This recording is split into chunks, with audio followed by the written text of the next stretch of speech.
Hola a todas y todos, bienvenidos a un episodio más de Tostando Granizo. Yo soy Jimena Ron y estoy acompañada de Anabel Guerrero. Hoy vamos a tener a un invitado especial. Nos acompaña Santiago García Álvarez. Él es PhD en Economía, profesor titular de la Universidad Central del Ecuador y también ex viceministro de Economía en el 2017. Y con Santiago vamos a hablar de el incremento del IVA, este tema que creo que está ahora sí en la mente de la mayoría, a pesar de que hay muchas noticias de coyuntura que nos van quitando estas ideas, pero el IVA es algo sumamente importante.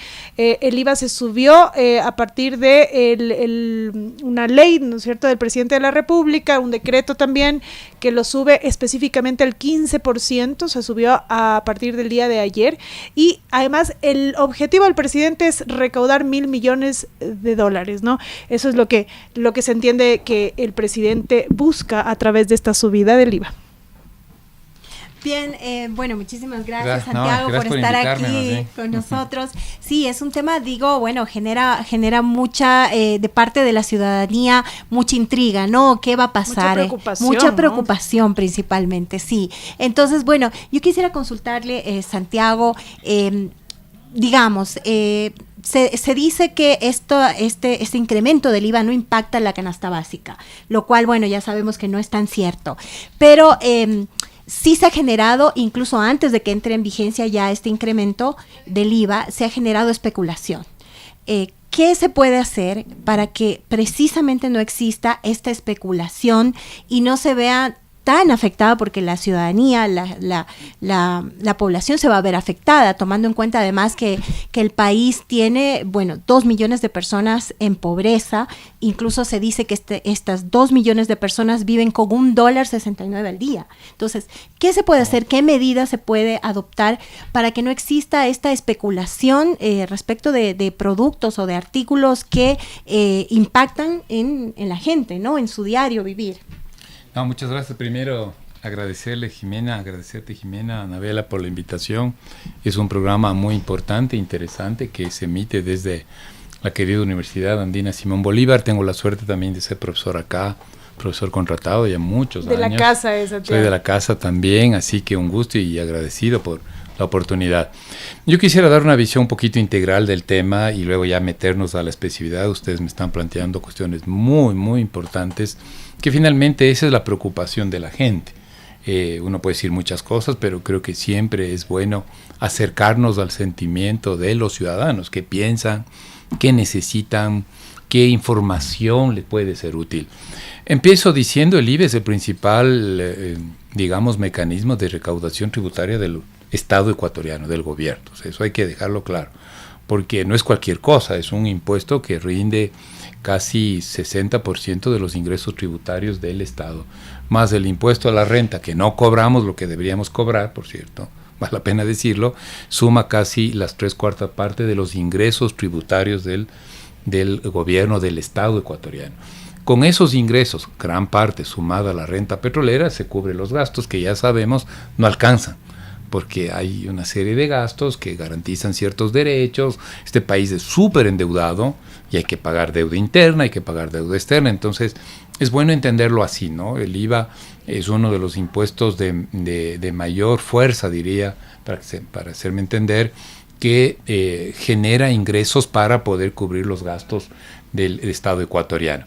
Ahora, más o menos se recauda por año $8,000 millones. La intención del gobierno nacional, desde el momento que nos propusieron, porque esto también decía yo, hay que verlo de una forma más integral, hay más medidas tributarias. El IVA es solo una medida tributaria. Pero es que quizás la que más pega en la población, la más, ¿no? Pega en ¿por qué? Porque ahí hay una cuestión técnica para los economistas, también tuve la suerte de ser parte del Ministerio de Economía y Finanzas y me pongo de ese lado. Es un impuesto de fácil recaudación, decimos, o sea, porque es directo. Porque es directo, lo cobro en el momento del consumo y eso me sirve para poder financiar los gastos. Entonces, decía, hay más y tú sabes, Jimé, hay muchas más medidas tributarias, hay una contribución del sistema financiero, bancos y cooperativas, tienen que contribuir por la última ley aprobada, que también incrementa el IVA. es la ley IVA, le decimos, o la ley de la lucha contra el crimen organizado. También deben contribuir en una tasa del 3,5% a las ganancias de las empresas que más ganaron en el 2022. Entonces, es bueno decirlo, no es solo el IVA, hay un contexto de impositivo que yo ahí me separo un poquito de algunos analistas porque han reclamado que este incremento del IVA exclusivamente va a servir para financiar la lucha contra el crimen organizado. No, es un incremento del IVA y de ingreso fiscal para financiar el presupuesto del Estado. O sea, no hay vuelta ahí. Un déficit enorme, claro. Un déficit enorme, una parte seguro entrará para financiar la lucha contra el crimen organizado. Una parte, no, ni siquiera sabemos cuánto, porque es un monto que entra a la caja fiscal. Ese monto caja fiscal sumado a otros ingresos, renta petrolera, impuesto a la renta, el ISD, suman y eso se va repartiendo en los diferentes gastos. Pero en un inicio no se le dijo eso a la ciudadanía. Se dijo que era expresamente para financiar el tema del conflicto armado interno. Eso fue una mala comunicación. Y pero también... pero tal vez popular, ahí te quiero hacer una pregunta, Santiago, a propósito de esto. A ver, es claro que el IVA es lo más cercano, digamos, es el impuesto que como es directo, ¿no es cierto?, afecta más cercanamente a la población, porque es lo que estamos pagando a diario cada vez que compramos un chicle, cada vez, bueno, que generamos un servicio, estamos pagando IVA, ¿no? Entonces la población creo que es lo que más reconoce. El haber dicho que este impuesto fue, digamos, la subida de este impuesto era necesario para paliar el tema de la delincuencia con el conflicto armado internacional, termina siendo un argumento... Un discurso político. Populista, ¿no? Sí. En el fondo, la administración del miedo, como suelen decir. Sí, pero era necesario, me parece, claro, ¿no? Pero ahí por eso es que los ciudadanos también, yo creo que hay que ser objetivos frente a la realidad. Yo por lo menos trato de ser objetivo como académico que soy. Acabo de escuchar al presidente de la Cámara de Industrias del Guayas diciendo, vamos a declarar, y han hecho el pedido constitucional de que no es constitucionalmente bien establecida la ley. Tú me corregirás. Sí, hay una hay ese pedido de acción de inconstitucionalidad. Pero el periodista le pregunta y le dice, bueno, ¿y usted qué esperaría? Es que tenemos que luchar contra el narcotráfico, tenemos que garantizar para que mis empresas que son del sector industrial del Guayas funcionen. Bueno, entonces, ¿qué mismo hacemos? O sea, usted demanda y no quiere pagar más IVA o no queremos pagar más IVA, pero también demandamos más servicios de seguridad. Bueno, ¿en qué quedamos? Esa parte, lo cual no quiere decir que se haga nomás cualquier cosa. Para eso estamos en esta mañana, para discutir algunos de esos puntos, porque tiene que quedar claro de parte y parte. Los intereses estatales de la administración pública son unos intereses. Y queda claro que hay un déficit que hay que cubrirlo. Los intereses ciudadanos son nuestros intereses y nos van a afectar, no hay duda, porque vamos a tener que destinar más de nuestros escasos recursos, porque estamos, y eso puedo yo dar fe por los estudios que hago, cada vez las familias en el Ecuador estamos con menos liquidez. Entonces, subir el IVA, el impuesto, va a hacer que se retraiga el consumo, pero también ya sale otra conclusión. El país no esperamos, y eso lo digo así como técnico, una escalada absoluta de precios. ¿Por qué no va a haber una escalada absoluta? Porque el momento en que suba, por ejemplo, una prenda de vestir, no digo la zanahoria, porque la zanahoria en estricto orden está exenta de IVA, pero va a incrementarse la vestimenta. Pues simplemente el consumidor, como estamos en un periodo de bastante lento, corrijo el adjetivo, un pronunciado deterioro económico del país, porque hoy el Banco Central nos ha dicho, justo en este mes, en el mes de marzo, ya sacaron las cifras oficiales de 2023. ¿Y qué hemos comprobado? Que la economía está caída. La economía, después del batatazo del 2020, hubo un rebote que se llama, ¿no? Creció al 9% en el 2021. El 2022 volvió a crecer un 9%, y de ahí se cae. O sea, la economía desde el 22, 23 no se ha levantado, y el 24 lo que estamos diciendo es que tal vez crezca al 1%. Entonces, recapitulo todo. En esas condiciones parecería que nos va a afectar a los ciudadanos, dejando de lado un ratito a la administración pública, que ya dijimos, bueno, esa platita que sirva para lo que los ecuatorianos necesitamos, en este caso seguridad. Pero los ciudadanos, yo lo que creo es que gran proceso inflacionario no parecería cierto, si no nos golpea el consumo. Y eso es una variable no buena, porque le pega a la producción. Y si le pega a la producción, no habrá mayores oportunidades de empleo y de ingreso. Estamos en un círculo súper complejo Yo ahí tengo, con estas circunstancias. Ahí tengo una duda técnica porque lo escuché a propósito de todo este tema del IVA que todo el mundo está hablando últimamente. Lo escuché en una entrevista de alguien que decía que, no voy a decir exactamente quién porque le quiero preguntar al experto, pero lo que se decía era que probablemente esta intención del IVA, ¿no es cierto?, tiene, digamos, esta idea de aumentar el ingreso fiscal. Del ingreso fiscal, pero quizás el efecto sea contraproducente, porque entre más, digamos, altos los precios, un poco lo que decías, ¿no? Entre más altos los precios, la gente va a tener menos posibilidad de comprar, digamos, de alguna manera incluso te vas a limitar a comprar ciertas cosas y este crecimiento económico se va a contraer un poco, que ya está contraído. ¿Puede pasar esto realmente? Sí, seguro, y esa es la preocupación, por eso es que quizás dentro de las discusiones y la información que debemos dar a los ciudadanos es, esto está ya tomado, tiene impacto en el consumo, como acabamos de ver y compartimos con otros economistas del tema, no va a haber un proceso inflacionario porque también hay gente muy irresponsable que dice cualquier cosa y dice, no, pero es que aquí la inflación va a subir, espere un ratito, que va a haber incremento de precios, sí, que el consumo va a contraerse porque simplemente ya no compro 2 zanahorias, voy a comprar una. O sea, eso, así funciona esto. Y ahí no es una buena noticia porque la economía que ya viene contrayéndose, el consumo viene contrayéndose, va a contraerse más. Por tanto, la otra conclusión debería ser, bueno, en esas condiciones, ¿qué hay que hacer? Y yo no veo en la cabeza del presidente, el señor Noboa, de su equipo económico, no veo que estén pensando en qué hay que hacer después de esto. Hay una predominancia, y eso también es parte de un debate, sí predomina mucho en la política económica el tema fiscal. O sea, nos hemos metido todos, sí, sirios y troyanos, todo el mundo, lo fiscal.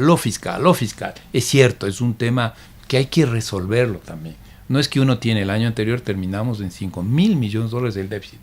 No es que uno dice, también he escuchado gente que, bueno, no sabe, y dice, bueno, pero ¿cuál es el problema? Deja el déficit ahí. No, hay que financiarlo. Es como cuando yo no puedo pagar mi tarjeta de crédito, como persona, estoy haciendo un ejemplo muy práctico, pues no puedo dejar eso abierto. Entonces no pude pagar mis $500 de tarjeta de crédito, ¿qué hago? Pues tengo que buscar otro crédito o buscar otro empleo, algo tengo que hacer. Eso hacen los estados.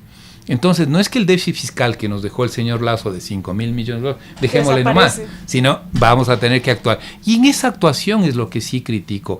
Ya se ha tomado esta medida del IVA, pero no vemos nada más para contrarrestar la caída de la economía. Pero además, perdón Santiago, pero volviendo un poco al impacto en la ciudadanía. Uh-huh. El problema también es que se incrementa el gas. Se incrementa el gas. Sí. El problema es que en la reforma presupuestaria también se advierte esta desinversión en lo social. Esta desinversión, por ejemplo, en el tema para erradicación de violencia contra las mujeres, en el tema de desnutrición infantil, en el tema de educación. Entonces, es realmente preocupante. O sea, con el escenario que tú estás planteando y con todos estos temas estamos ante un escenario muy difícil. Muy difícil. Sí. Ahora, las opciones también debe quedar claro, tampoco es que están a la mano, las opciones son muy contadas. Bueno, pero digamos, perdón, vuelvo a señalar un tema que a mí, por ejemplo, sí me impactó.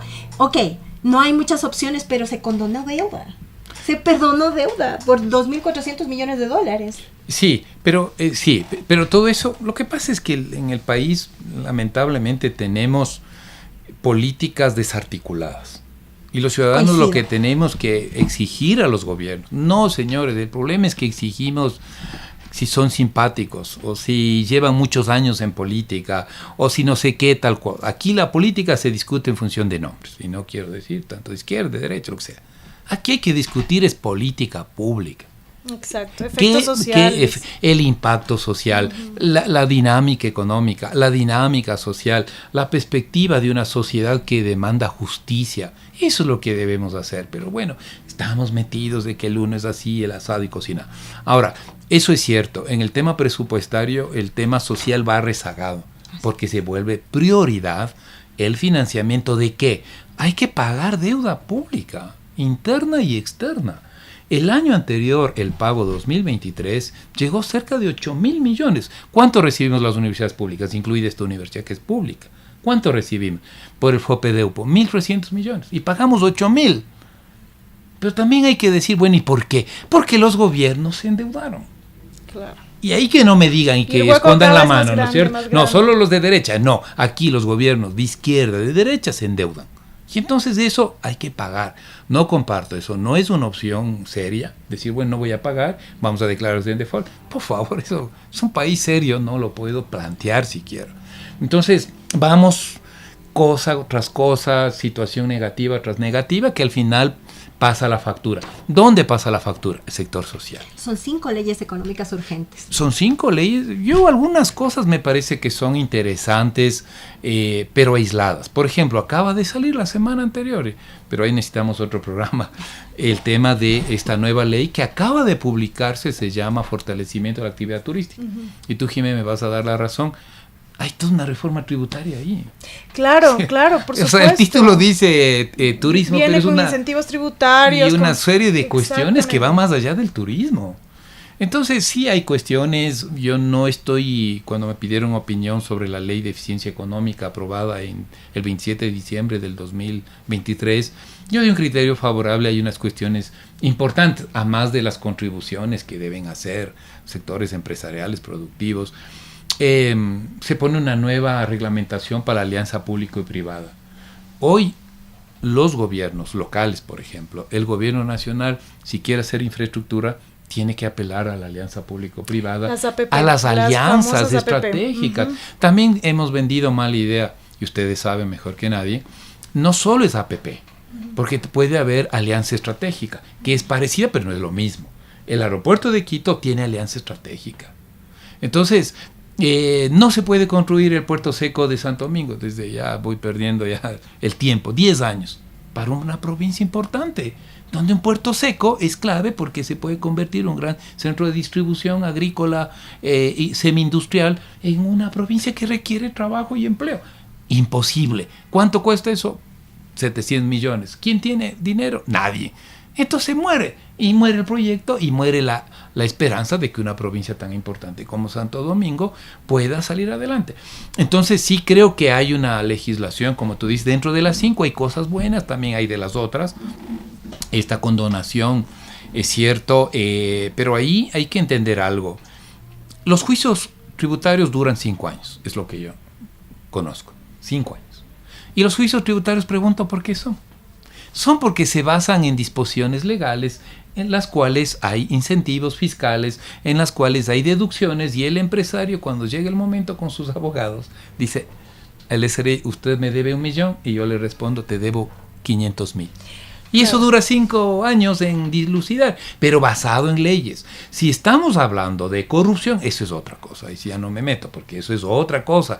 El empresario debe 10 millones de impuestos y quiere pagar 1 porque es corrupto, eso es otra cosa. Pero en general, dejando de lado eso, son las propias leyes hechas por los partidos de izquierda, hechas por los partidos de derecha.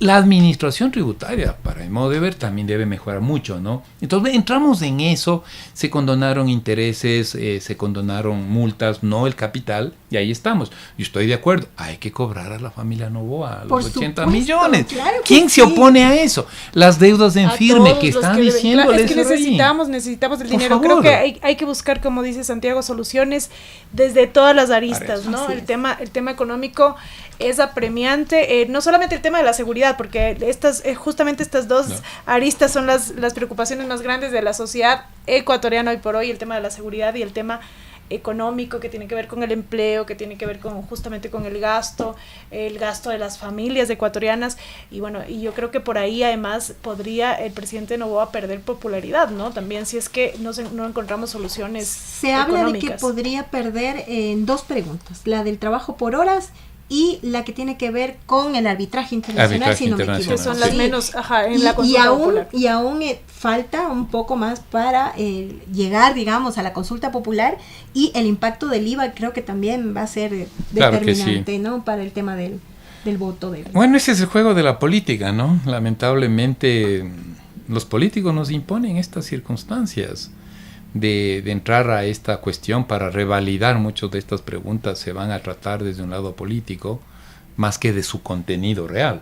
O sea, porque ya hoy la oposición, en función del IVA, ahora ya todo el mundo dice que se opone al IVA, hay un partido que acaba también de hacer una demanda constitucional. También una demanda. Entonces, viva la patria. Cuando podían haberlo hecho en su momento. En su momento. Como entonces, bloque legislativo, en el ámbito legislativo tenían que trabajar. Tú sabes eso, mejor que Las conoces el acciones tema. inoportunas no son acciones sinceras, digo yo. Sí, ¿no es cierto? Totalmente. Ya es, mira, interesado. Ahora sí, porque oyeron y sondearon que la gente, sí, ciudadanos, no hay duda, nos va a impactar el incremento del IVA.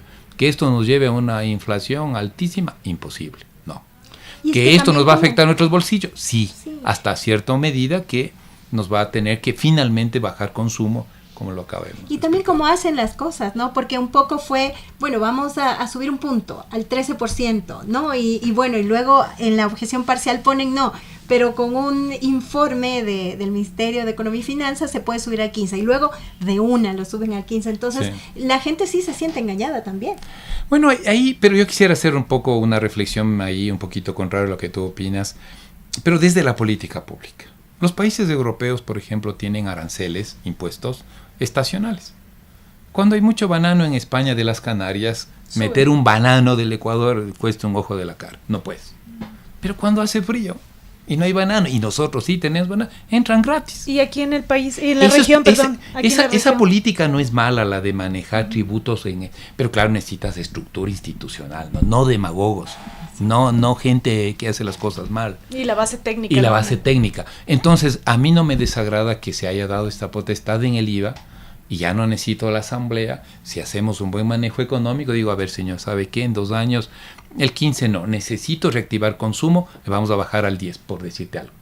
Es bueno, pero con institucionalidad, no lo sé, pero no es tan malo ese mensaje. Sí, la historia, el cómo, sí. Lo pusieron por aquí, el presidente nunca propuso así, le devolvieron con yapa, como decimos, sí, y luego ya pasó. En el fondo fue la forma, ¿no? Creo que el fondo puede tener una razón de ser, pero la forma quizás es cuestionable. Acompañado, por ejemplo, de que en determinado momento te dicen, no, hay 50,000, 60,000 empleos, pero luego se puede advertir que no es cierto. O sea, ese tipo de temas no ayudan. Que es justo lo que dijo Santiago al inicio del podcast. Hay que hablar con objetividad, ¿no? Es que creo que es importante el tema de decirle a la población la verdad. Yo sé que quizás no es del todo popular muchas de las razones por las que se toman algunas decisiones, pero creo que es la manera más digamos, adecuada de trabajar el tema de la transparencia en el gobierno, me parece, ¿no? Yo preparé algo, permítame, para justo la entrevista. Aquí tengo el listado de la canasta familiar básica. Importantísimo. Entonces vamos a explicar un poquito cómo corresponde a un programa también académico, de corte académico. La canasta para vivir hoy, 4 personas, no una persona. Si eres soltero, no entras aquí. Que es mi caso, es mi familia, 4 personas. 4 personas, y la mía también. Yo 3. 3. Entonces ahí te vas a ahorrar un poquito. Necesitamos $791 para vivir a febrero del 2024. $790 que se dividen en alimentos y bebidas, donde están cereales, carne, pescados, leche, verduras, tubérculos, etcétera, etcétera. Entonces voy a hacer la historia un poquito corta. Necesitamos $790 para vivir una familia de 4 miembros. Alimentos y bebidas, el 33% de esos 790 corresponde a alimentos y bebidas. Todos estos no tienen IVA. Así que no nos digan, señores, por eso estamos pidiendo desde la academia al gobierno nacional una política de protección. Es imposible de todos los productos. No, señor, lo que hay que proteger es los productos de la canasta familiar básica. Ahí es el tema de la especulación. Claro, hay que controlar, porque no me pueden subir los espárragos.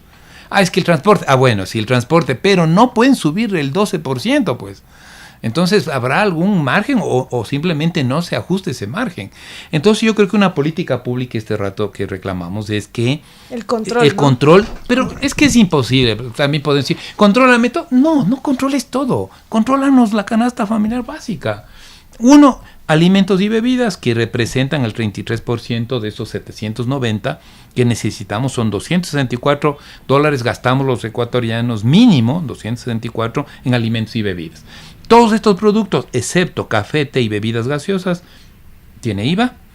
Otros productos alimenticios tiene IVA.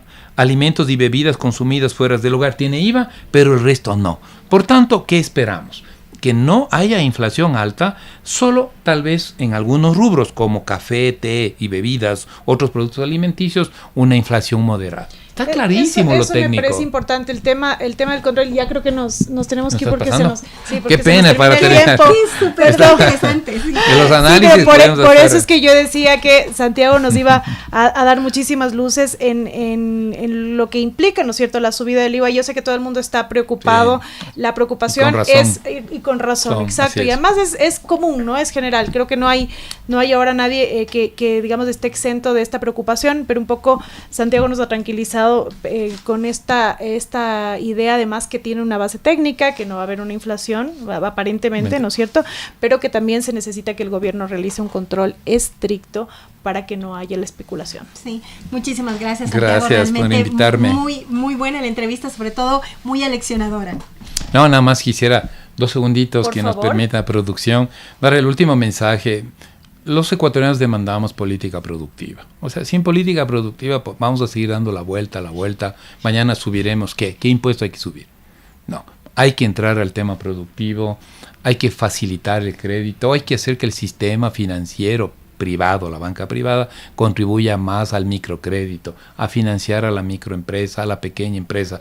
Hay que hacer una reingeniería total de la banca pública. Esa es la banca de nuestro, es de nosotros. El banco tal y cual no, ese es de sus accionistas. Pero la banca pública es nuestra. Entonces hay que hacer lo que nos sirva a los ciudadanos.